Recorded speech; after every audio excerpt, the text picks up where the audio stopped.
A baixada de casos activos nos concellos de Ribadumia e Meis permitiu ao Comité Clínico levantar as restriccións nas vilas e pasalas ao nivel básico. Ambos municipios contan a día de hoxe con menos de 10 casos activos.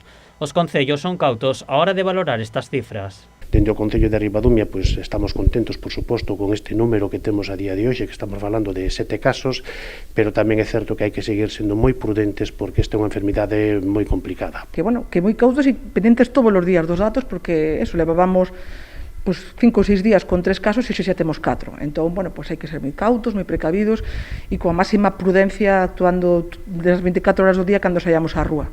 Coas medidas desta fase, os hostaleiros poderán aumentar a súa capacidade de ocupación e o seu horario ata as 23 horas. Para os alcaldes é unha boa noticia para intentar salvar a campaña de Nadal.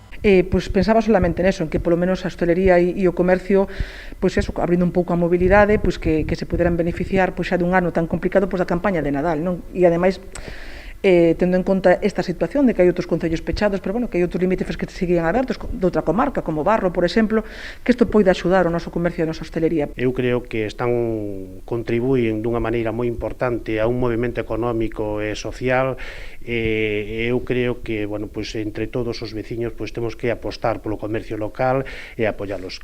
A pesar dos bons datos, os alcaldes piden prudencia á veciñanza para que os casos non volvan dispararse. Entre todos temos que seguir sendo ou actuando con moita cautela porque, isto é unha enfermidade que hoxe non hai casos ou hai un número de casos baixo, pero eso non quere dicir que mañán ou pasado que os números de casos que poidan incrementar. Pero que hai que seguir cumplindo estrictamente as medidas higiénico-sanitarias e seguir respetando as normas porque as cousas poden cambiar moitísimo en 1 ou 2 días e que, é unha moi boa nova e estou, moi contenta, sobre todo por un sector que estaba pasando tan mal como a hostelería, pero que hai que seguir sendo moi precavidos. Outro dos beneficios deste nivel básico é a mobilidade. Os veciños de Meis e Ribadumia poderán desplazarse a calquera vila que se atope na mesma situación, entre elas outra do Salnés, Vilanova.